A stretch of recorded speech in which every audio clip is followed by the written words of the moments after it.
school. Pag dalawa naman sila papasok sa school, minimake sure ko na paaga talaga din yung pagising ko. Pero paapa kasi may hinahanap ako doon.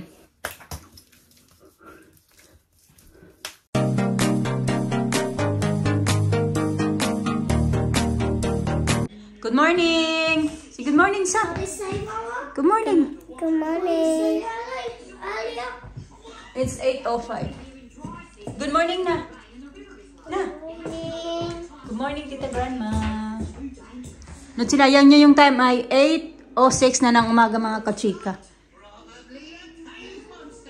Time pandiliman. Nandito kasi sa taas ng ulo ko yung ano ba, yung ilaw. Kaya madilim tuloy tingnan. Itong mga hinugasan na to ni Mr. kagabi.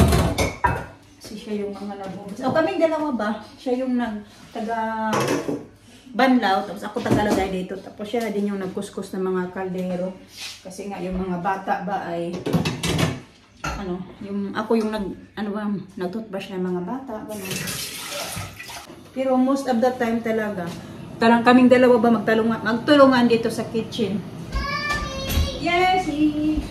Babaunin ni Alina na water. May ano siya ngayon, mga kachika, may trip sa actually last day na din nila dito ngayon sa school nila Friday. Tapos may may trip. Pupunta sila manonood sila ng movie sa theater sa town. Nabanggit ko na yan doon sa class namin na video. Basta yun yung sabi ko. So ngayon na siya gagawin. Si Alina lang kasi si Alisa tapos na yung klase niya. Sa January 4 na naman siya pabalik sa school. Lahat ng mga bata, January 4. Nandito maghanap tayo. Ano ba yung pupunta ko dito? Ano ba yung hinanap ko dito? Bakit nandito ako? Agi nakalimutan. Ito pala, kukunin ko. Yung ganito ba? Baunan. Ay, nagkalat ang mga kachika. Hindi ko na din dito na arrange ba? Arrange ko yan pag mag-ano na may time. Mamaya or kailan. Ano ba? Dapat ito dito yan ikalagay. Nagulo yan dyan. Makulo na yung milk. Ilalagay ko na tong porridge. Isa't kalahati lang yung lulutuin ko, mga kachika, para kasya lang sa kanilang dalawa. Kasi pag dalawang lulutuin ko, too much. And then pag isa lang din, kulang. So, diba?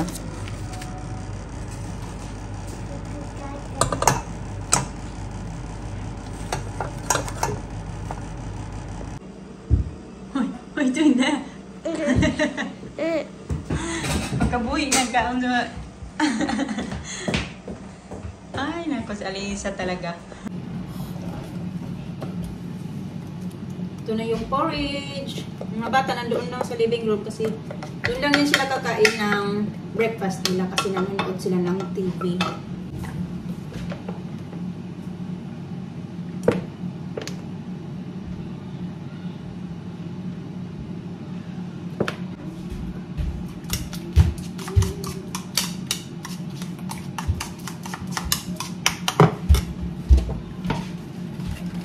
Nakabihis na yan siya. Maglalagay na lang yan siya ng kanyang jumper at saka ayusin ko yung buhok niya. Yes, snow is coming. Oh, sige, snow is coming. Sige na, pag-it na mo, dali. Pag-it na, pag-it. Mommy! Yes. Did we feed you? Okay, I feed you. You need a chair. It's okay. I need to move. Move. It's good. Baby wants some. Sige na, pag-it na, babe. Kaya malate na. You gonna late again. You cannot go for your panto if you're not. You'll be late. Ka na. Huh? Pag-it na.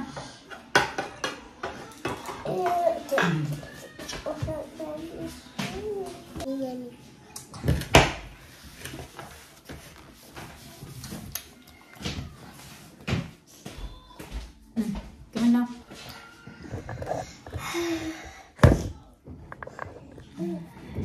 Now eating that one yet, you have to focus your food first.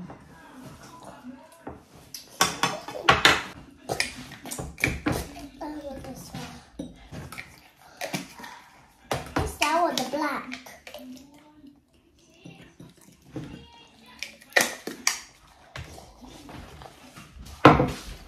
Wait, you're wiping everywhere again.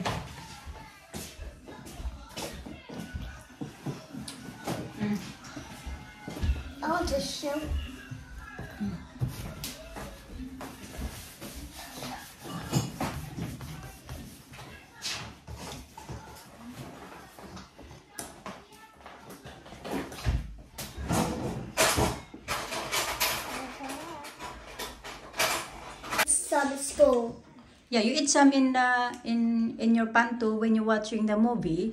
No, no. What the teacher said, when we finish the panto, we go have lunch in school. Okay. Maybe you can have also a Well, snack. I have some lunch in school.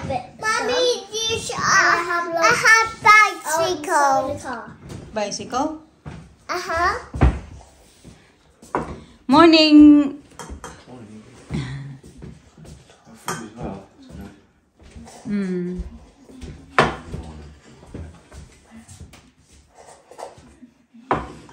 Oh, your teddy bear. She give it to you. Thank you, Lisa. So ito yung papabaon ko sa inyo kasi na manonood sila ng movie mga kachika. So just in case lang na kailangan nilang makain-kain. So ayan, meron akong popcorn. At binigyan ko din siya ng ito.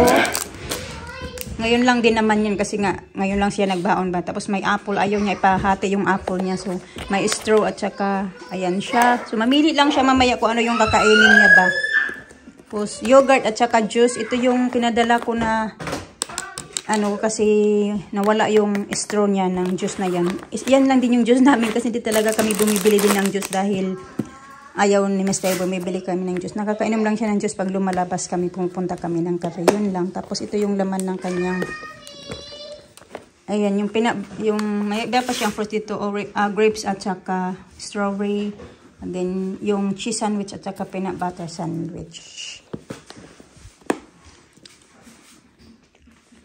You want me to do it? Oh, okay. No?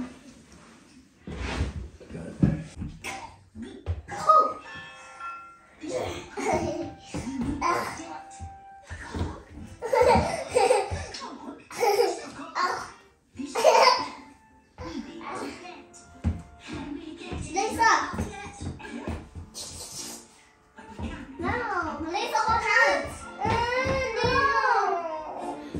Oh, bird.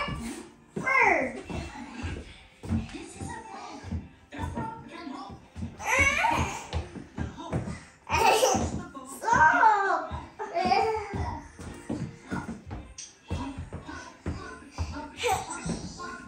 Bye. See you later. See you later.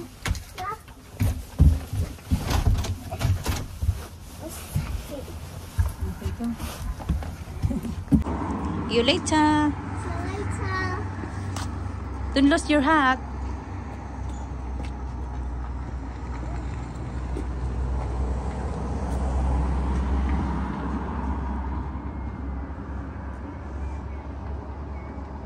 Nakaalis na yung aming estudyante mga kachika. Kung naman ngayon, ito talaga yung morning routine ko. Yun na lang yung sabihin natin sa video na ito. Yung minsan mas busy pa ako lalo na pag dalawa sila papasok sa school. Pag dalawa naman sila papasok sa school, minimake sure ko na paaga talaga din yung pagising ko. Pero paalarm talaga ako ng 7:30. Lalo na pag may pasok din ako sa work, and then may pasok yung mga bata sa school. So yung 7:30 na yun, 7:30 to 8, yun yung para sa sarili ko. Mag-ayos ako, mag-ready ako kung ano yung mga dapat kong i-ready.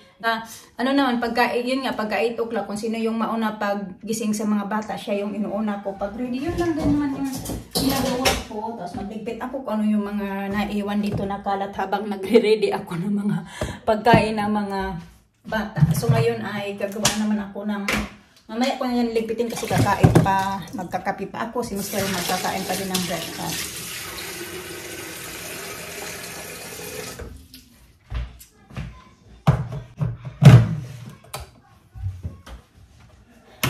Ito na. Ibalik ko ito sa fridge. Dapat itapon, mga basura. Wala, hindi pa. Ayan, yung dito, hugasan ko pa din yan. Yung dumi ng ano namin ba? Punasan ko nga yung kettle namin.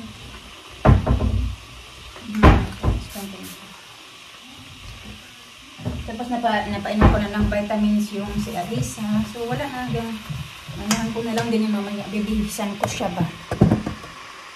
Kasi yung damit na suot niya ngayon pangtulog pa yan. Kasi yan yung sinuot niya pangtulog. May mga pangtulog naman talaga sana yan sila. Mga pajama ba? Iwan ko mga bata na parang hindi talaga nilalamig mga kachika. Alam ko, hindi lang anak ko din yung hindi lamigin ba. Kasi mostly din sa mga bata nakikita ko maglakad-lakad. Okay lang sa kanila maka-t-shirt mga kachika ba.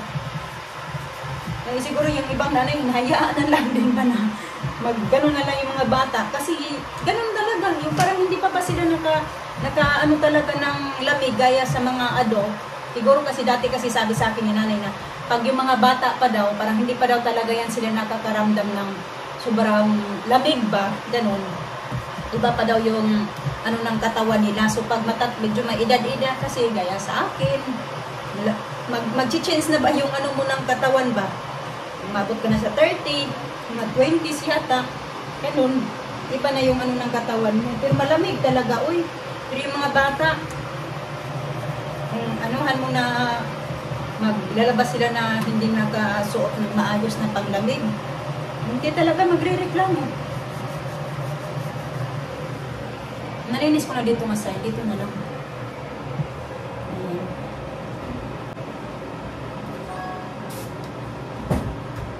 Nagugutom na din ako. Pag sa gabi talaga, pag hindi ako kumain ng maayos ng rice, pagka kinabukasan, grabe ang gutom ko ba. Iba talaga yung kapit ng rice sa tiyan natin. Iba talaga yung dating ng rice sa atin. Kasi yan yung nakasanayan natin pa.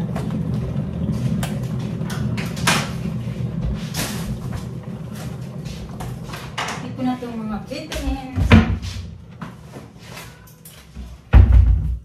Dami ko pang ano kasi maglilista pa ako ng mga hindi pa ako makapaglista talaga mga kachika. Bukas papasok na ako sa work. Babalik na naman ako sa work. Maglilista ako mga kachika ba yung doon sa mga nag-comment ng mga video na sabi ko yung sa para sa parapol ba.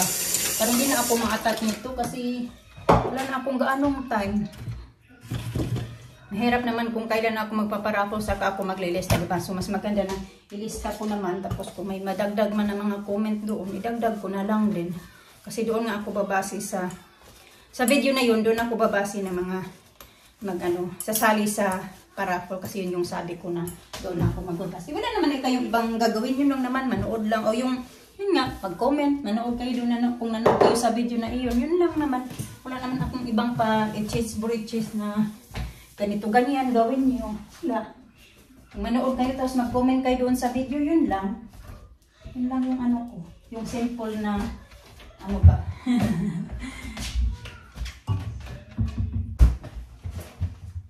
Mama, Yes, mommy. Huh? Look.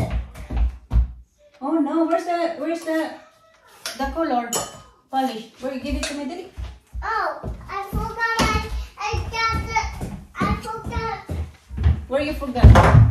Dalawang yung gagawin kong vitamin C kasi tig-isa kami dito ni It's Mr. so dirty. Oh no. Me, oh, for the bandage. Bandage? Yeah. I gotta get it. There's no bandage there. I get Oy. Oh no, I forgot to give Alina cupcake. Yeah. Kalimutan ko babaunan si Alina pero enough naman yung ano yung mga pinadala ko sa kanya. Ito ba? Bigyan ko sana yun siya. You want one? Yeah. What's one? I like the pink one. Bigyan ko lang siya dito mga kachika kasi nagkain ako ng fruits at saka nagkain na siya ng breakfast. So, okay lang din naman. Ang kinakain niya yung, ito lang din naman, yung sprinkle sa taas. Tapos kahapon nga, binigyan ko siya ng isa. Sabi, hinanap ko na, sabi ko, alam ko kasi na hindi niya talaga kinain. Yung taas lang kinain niya. Sabi ko, saan na yung isa? Sabi niya, tinapon niya daw sa basurahan. Ganun din naman yan siya. Ganun yan siya mga kachika. Pag may kinakain niya siya na ayaw niya na, hindi talaga yung pinipilit niya yung sarili niya na kainin. Yan yung lollipop. Kaya binibigyan ko namin yan sila ng lollipop din kasi si Alisa, lalo na si Alisa, pag once talaga na yung sawa na siya sa kakadila-dila niya, tinatapon niya talaga yan mga kachika. Hindi talaga yung tipo na ubusin talaga nila, ganun. Pero minsan din naman, inuubos niya. Pero mostly talaga ay tinatapon nila. Kaya hindi kami, yung okay lang ba, nabigyan namin yan siya. Hindi din naman palagi, hindi din naman araw-araw, ganun. Magsindi tayo mga kachika nitong aking scented candle kasi nagluluto ako ng ano ba, ng spam. Sabi ko ka mister, pag Pasko, kahit ito ganito na lang ibibigay mo sa akin, pamasko ko. 3 beses, tatlong piraso na ganitong, ganda ng amoy. Keep going, keep growing. Ayan, nabili ko to sa Tiki Max eh. 99.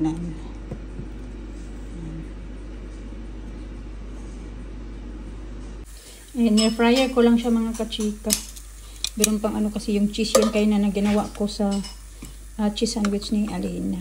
Hindi ko lang muna hinugasan kasi matatagalan pa ako pang hinugasan ko. Pero cheese lang naman yan mga kachika. Yan lang yung niloto ko dyan kayo na kasi malinis yan kagabi eh. Nilinis to ni Mr. kagabi. Ito yung meron akong kape na dyan. Ano yung aking kape.